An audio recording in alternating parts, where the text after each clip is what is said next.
Hi friends, welcome back. America ने हैरान किया। अमेरिका का भारत को बहुत बड़ा संदेश। भारत के साथ होगा कुछ बड़ा। पीएम मोदी। चलो देखते हैं। वीडियो शुरू करते हैं। वीडियो शुरू करने से पहले अगर आप चैनल पर नए हो और आपने अभी तक सब्सक्राइब नहीं किया तो जल्दी से पहले सब्सक्राइब के बटन और बेल आइकन को क्लिक कर लो ताकि आपको हमारे सारे न्यू वीडियोस के नोटिफिकेशन मिल जाएं जैसे हम अपलोड करें। अगर आपको वीडियो पसंद आता है प्लीज लाइक एंड शेयर। चलिए शुरू करते हैं। अमेरिका की तरफ से भारत को इस बार क्या वार्निंग मिली है? डीआरडीओ ने भारत के लोगों को गर्व करने का मौका कैसे दे दिया है? एशिया कप के ठीक पहले इंडियन क्रिकेट बोर्ड के सामने कौन सा क्राइसिस आ गया है? और यूक्रेन भारत के लिए इतना एक्साइटेड क्यों हो रहा है? काफी सारी इंपॉर्टेंट अपडेट्स आ रही हैं जो आपको टेलीविजन न्यूज चैनल्स के ऊपर भी देखने को नहीं मिलेंगी, इसलिए वीडियो को एंड तक देखिएगा।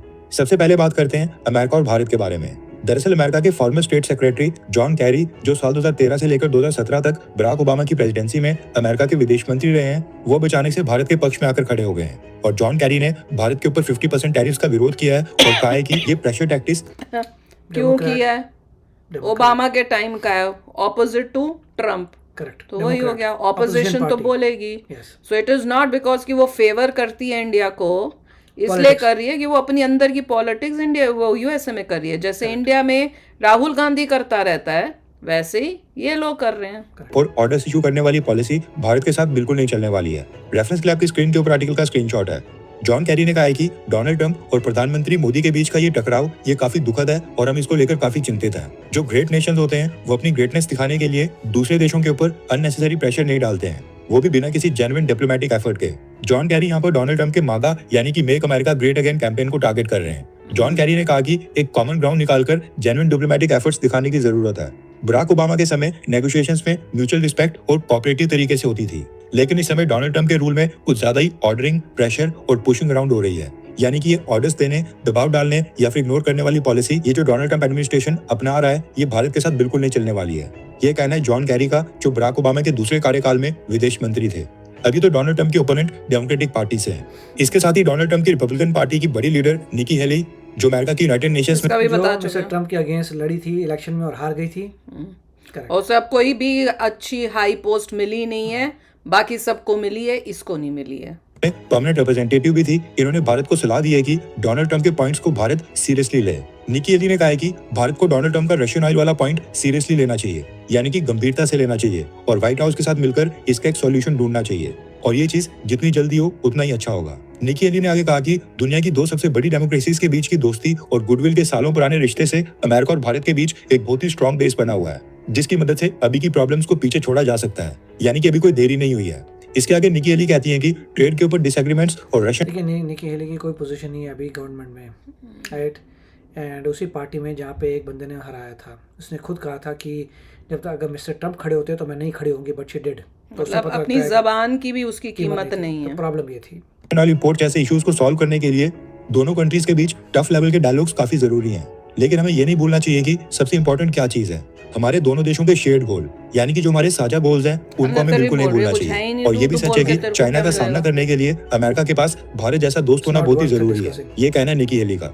वैसे गंभीरता से भारत को नहीं अमेरिका को सोचना है, क्योंकि भारत के ऊपर टैरिफ लगाने के लिए जो रीजन दिए जा रहे हैं वो सेम रीजन यूरोपियन यूनियन और चाइना के ऊपर भी एप्लीकेबल होते हैं, लेकिन उनके ऊपर टैरिफ नहीं लगाए जा रहे हैं। नेक्स्ट अपडेट आ रही है इंडियन नेवी से संबंधित। मैं अभी थोड़े घंटों पहले, पूरा तो मैंने सुना नहीं पर थोड़ा सा पार्टी उसका मार्को रूबियो का कोई इंटरव्यू चल रहा था, उसमें मैंने सुना। तो उसमें जो थी बैठी हुई लेडी, उसने पूछा भी था मार्को रूबियो से कि भाई चाइना के ऊपर क्यों नहीं लगाए हुए हैं वो ये, और इंडिया पे क्यों लगाए हैं ऐसा। कई मतलब इंडिया की तरफ से लोग जो हैं या कुछ है उस टाइप से क्वेश्चन ऐसा उसने पूछा था, मुझे अब एग्जैक्टली वर्डिंग्स नहीं याद। तो मार्को रूबियो ने कहा कि नहीं, हमने जो सबसे पहले जो दोनों तेल लेते हैं उनमें जो है ज़्यादा फर्क नहीं है, वो ये बोला, क्योंकि कुछ 40 कुछ परसेंट चाइना लेता है, 30 कुछ परसेंट या कुछ ऐसा कुछ है। तो उनके हिसाब से ये वो ये देख रहे हैं कि दोनों के में इतना फ़र्क नहीं है कि भैया वो ज़्यादा ले रहा है ये कम ले रहा है, तो इतना नहीं है।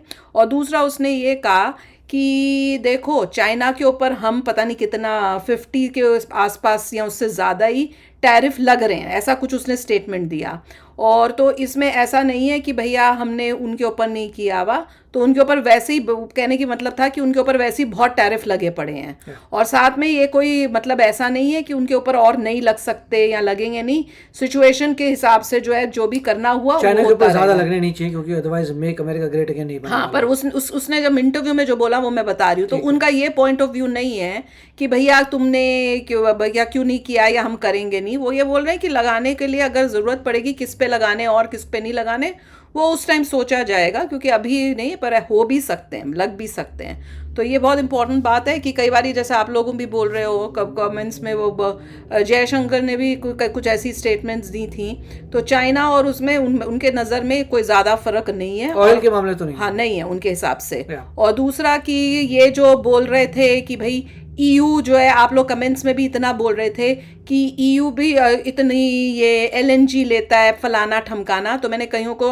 कमेंट सेक्शन में अब मैंने खुद ढूंढ के पता करने की कोशिश की कि कितना ईयू ने लिया है। मैंने कहा 2025 का ही देखने के लिए, तो 2025 में पूरा जून जुलाई मतलब आधे साल का जो है, इसने मेरे ख्याल से, मैंने कमेंट्स में भी लिखा था, मुझे एग्जैक्टली याद नहीं आ रहा, आप चेक करना किसके कमेंट्स में लिखा है, तो कुछ 4 बिलियन शायद था, आई डोंट नो 4 बिलियन था कि मिलियन था, मुझे इतना ध्यान नहीं आ रहा, जो भी क्वांटिटी थी 4 बिलियन के आसपास जो है डॉलर्स में लिया गया है 2025 में जून जुलाई तक। जबकि इंडिया का वो कह रहे हैं तेल जो है खाली एक महीना जुलाई ऑफ 2025 वो 3 बिलियन था। अगर बिलियन मतलब यूनिट वही सेम था, बिलियन या मिलियन होगा मेरे ख्याल से, डॉलर्स था। तो फिर आप खुद ही देख लो कि वो पूरे 6 महीने के अंदर 4 या 5 ले रहे हैं और इंडिया ने 3 ले लिया, तो फिर हाँ, तो फिर वो क्या, फिर 90 बिलियन तक जा रहा है। हाँ, तो फिर उसी वजह से प्रेशर हो रहा है। तो जब कोई स्टेटमेंट्स देता है तो आप सोचो उसके अंदर लॉजिकली कि आपने बोल तो दिया कि ये ज्यादा लेता है, पर आपने ये क्यों नहीं बताया कि वो कितना ले रहा है और हम इतना ले रहे हैं। आप नंबर नहीं बोल रहे। जब कोई नंबर बोल के नहीं बताता तो तब डाउट होता है कि भैया ये क्यों नहीं उसने बोला, जानबूझ के नहीं तो जानबूझ के क्योंकि नहीं, ज्यादा लेता, पर कितना वो लेता है या कितना लेता है वो तो बताओ। तो अब जब आप देख रहे हो कि पूरे 6 महीने के अंदर अगर वो 3 ले रहा है और आप उतना या उससे ज्यादा ही ले रहे हो सिर्फ 1 महीने में, तो फिर यही रीजन होगा कि मोस्ट लाइकली। तो ये भी बातें हैं। कुछ दिन पहले हमने आपको बताया था कि इंडियन एयरफोर्स और इंडियन आर्मी के 40 से 50 साल पुराने चेतक और चीता क्लास के हेलीकॉप्टर्स को रिप्लेस करने और नए हेलीकॉप्टर्स के लिए डिफेंस मिनिस्ट्री ने request for information document float किया है। यानी कि इंडियन आर्मी और एयरफोर्स के लिए नए हेलीकॉप्टर्स की तलाश शुरू कर दी है। अब न्यूज निकल कर आ रही है कि इंडियन नेवी और कोस्ट गार्ड के लिए भी हेलीकॉप्टर्स को रिप्लेस करने का प्रोसेस स्टार्ट कर दिया गया है। रेफरेंस क्लब की स्क्रीन के ऊपर आर्टिकल का स्क्रीनशॉट है। न्यूज निकल कर आ रही है कि मिनिस्ट्री ऑफ डिफेंस ने इंडियन नेवी और इंडियन कोस्ट गार्ड के लिए 76 नेवल यूटिलिटी हेलीकॉप्टर्स परचेज करने का फैसला किया है। इनमें से 51 हेलीकॉप्टर्स इंडियन नेवी के लिए होंगे और 25 हेलीकॉप्टर्स इंडियन कोस्ट गार्ड के लिए होंगे। डिफेंस मिनिस्ट्री ने 76 की संख्या में नेवल यूटिलिटी हेलीकॉप्टर्स के लिए जो request for information document float किया है, उसके मुताबिक ये हेलीकॉप्टर्स मेक इन इंडिया के तहत भारत में मैन्युफैक्चर होंगे। एंड वहीं पर रिक्वायरमेंट और स्पेसिफिकेशंस की बात करें तो maritime search and rescue, casualty and medical evacuation, low intensity maritime operation, humanitarian assistance और disaster relief, aerial fire fighting और कई सारी रिक्वायरमेंट्स रखी गई हैं। अगले कुछ सालों के अंदर भारतीय सेना के टोटल 400 से 500 की संख्या में हेलीकॉप्टर्स को रिप्लेस किया जाना है। इसलिए मेक इन इंडिया को बढ़ावा दिया जा रहा है ताकि फॉरेन की कंपनीज भारत में आकर अपना बेस यहाँ पर सेटअप करें। नेक्स्ट अपडेट आ रही है भारत और यूक्रेन को लेकर। दरअसल भारत में यूक्रेन के एम्बेसडर ओलेक्सेंडर पोलिशचुक ने ज़ेलेंस्की की भारत यात्रा की घोषणा की है और ये बताया कि रिसेंटली जो भारत के प्रधानमंत्री मोदी ने यूक्रेन के प्रेसिडेंट व्लादिमीर ज़ेलेंस्की के साथ बातचीत की थी, उसमें प्रधानमंत्री मोदी ने ज़ेलेंस्की को भारत आने के लिए इन्वाइट किया है, जिसके बाद अब भारत और यूक्रेन की गवर्नमेंट्स ज़ेलेंस्की की भारत यात्रा की तैयारियां कर रही हैं। डेट्स अभी फाइनलाइज नहीं हुई हैं, लेकिन दोनों देश इसके ऊपर बात कर रहे हैं। अभी साल के एंड में रशियन प्रेसिडेंट व्लादिमीर पुतिन को भी भारत आना है। आपको क्या लगता है कि उसके पहले ज़ेलेंस्की को भारत में इन्वाइट करना क्या ये सही फैसला है? हाँ या फिर ना, रशिया के साथ दोस्ती के ऊपर ध्यान देना चाहिए? नीचे कमेंट करके अपनी राय जरूर बताएं। नेक्स्ट अपडेट आ रही है भारत के डिप्टी नेशनल सिक्योरिटी एडवाइजर को लेकर। न्यूज निकल कर आ रही है कि मोदी सरकार ने retired IPS officer Anish Dayal Singh sir को deputy national security advisor appoint किया है। अनीश दयाल सिंह सर 1988 बैच के आईपीएस ऑफिसर हैं और सीआरपीएफ और आईटीबीपी के डीजीपी रह चुके हैं। पिछले साल दिसंबर 2024 में ये रिटायर हुए थे और इन्होंने इंटेलिजेंस ब्यूरो के अंदर 30 साल काम किया है। माना जा रहा है कि अजीत डोभाल सर की रिटायरमेंट के बाद यही भारत के नेशनल सिक्योरिटी एडवाइजर यानी कि एनएसए बनाए जा सकते हैं। और पिछले साल न्यूज भी आई थी जिसमें दावा किया जा रहा था कि 80 साल के Ajit Doval Singh sir health issues के कारण रिटायरमेंट लेना चाहते हैं। नेक्स्ट अपडेट आ रही है भारत के इंटीग्रेटेड एयर डिफेंस सिस्टम को लेकर। अब एयर डिफेंस सिस्टम तो कई तरह के होते हैं, कुछ एयर डिफेंस सिस्टम्स होते हैं लंबी दूरी के लिए, कुछ होते हैं मीडियम या फिर कुछ होते हैं छोटी दूरी की डिस्टेंस के लिए। कुछ एयर डिफेंस सिस्टम होते हैं जिसमें टारगेट को मिसाइल्स की मदद से उड़ाया जाता है और कुछ एयर डिफेंस सिस्टम होते हैं जिनमें डायरेक्ट एनर्जी वेपन्स का इस्तेमाल किया जाता है, जैसे कि लेजर बीम या फिर माइक्रोवेव सिस्टम्स की मदद से टारगेट को हिट किया जाता है। कहने का मतलब है कि एयर डिफेंस सिस्टम कई सारे प्रकार के होते हैं और भारत भी आज की डेट में 15 से 20 अलग अलग तरह के एयर डिफेंस सिस्टम्स का इस्तेमाल कर रहा है। लेकिन डीआरडीओ पिछले कुछ सालों से एक इंटीग्रेटेड एयर डिफेंस सिस्टम की डेवलपमेंट के ऊपर काम कर रहा था, जिसमें कई सारे अलग अलग तरह के एयर डिफेंस सिस्टम को एक साथ इंटीग्रेट किया जाता है और ये सारे एयर डिफेंस सिस्टम आपस में मिलकर एक मल्टी लेयर नेटवर्क बनाकर काम करते हैं। अब इस तरह के मल्टी लेयर और इंटीग्रेटेड एयर डिफेंस सिस्टम में जब एक रेडार टारगेट को ट्रैक या फिर ट्रेस करता है तो नेटवर्क में कनेक्टेड बाकी सभी एयर डिफेंस सिस्टम्स को भी उस टारगेट की लोकेशन और इन्फॉर्मेशन मिल जाती है। अगर एक डिफेंस सिस्टम उसको हिट करने में फेल हो जाता है तो दूसरा मिसाइल डिफेंस सिस्टम जो नेटवर्क के अंदर कनेक्टेड होता है उस टारगेट को मार गिराता है। अलग अलग लेयर्स बनने के कारण एनिमी के अटैक्स रोकने के चांसेस और भी ज्यादा बढ़ जाते हैं और एनिमी के लिए एक मल्टी लेयर्ड और इंटीग्रेटेड एयर डिफेंस सिस्टम को भेद पाना ये काफी मुश्किल हो जाता है। अब डीआरडीओ जिस इंटीग्रेटेड एयर डिफेंस सिस्टम के ऊपर काम कर रहा था उसमें QRSAM यानी कि quick reaction surface to air missile, very short range air defence system और एक high power laser based direct energy weapon को भी एक साथ इंटीग्रेट किया जा रहा था। और गुड न्यूज से निकल कर आ रही है कि डीआरडीओ ने भारत के इंटीग्रेटेड एयर डिफेंस सिस्टम का मेडन फ्लाइट टेस्ट पास कर दिया है। रेफरेंस क्लब की स्क्रीन के ऊपर आर्टिकल का स्क्रीनशॉट है। न्यूज निकल कर आ रही है कि डीआरडीओ ने ओडिशा कोस्ट के पास ये टेस्ट कर लिया है जिसमें डीआरडीओ को सक्सेस मिली है। ये पहला टेस्ट था और इसी में भारत को सक्सेस मिल गई है और आगे चलकर इस इंटीग्रेटेड एयर डिफेंस सिस्टम के और भी कई सारे टेस्ट होंगे। अब इसको भारत के सुदर्शन चक्र एयर डिफेंस सिस्टम जिसको प्रधानमंत्री मोदी ने अनाउंस किया था उसकी दिशा में पहला माइलस्टोन माना जा रहा है। नेक्स्ट अपडेट आ रही है ड्रीम 11 कंपनी को लेकर।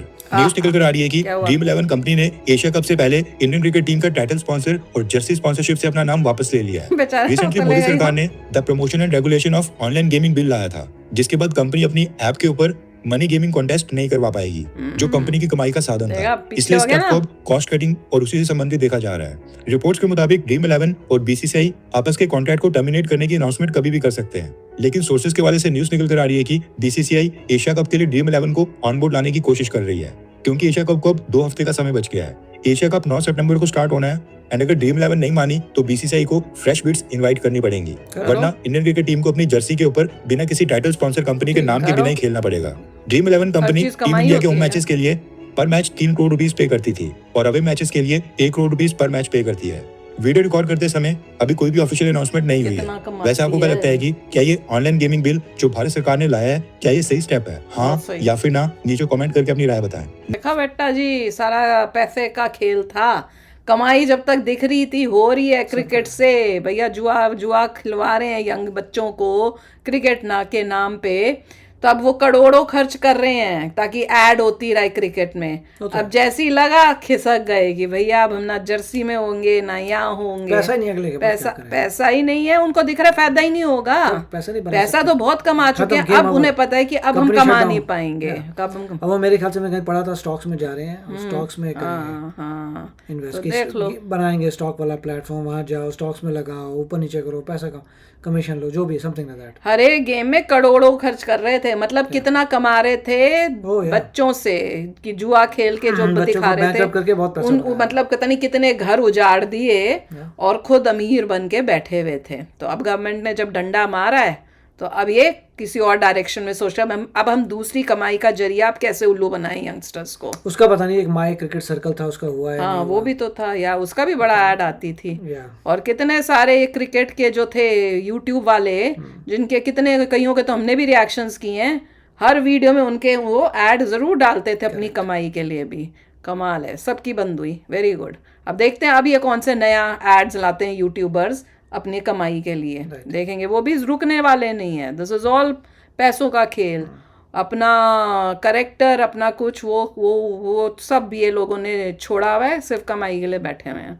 चलो यार, आप भी शेयर करना अपने थॉट्स। चलते हैं, मिलेंगे नेक्स्ट वीडियो में बहुत ही जल्द। Till then take care and bye bye. तो अगर आप मेरे इस चैनल पे नए हो तो जल्दी से सब्सक्राइब के बटन को हिट करो और बेल आइकन को क्लिक करो ताकि आपको मेरा जब नया वीडियो मैं लगाऊं आपको उसके बारे में जल्दी से पता चल जाए।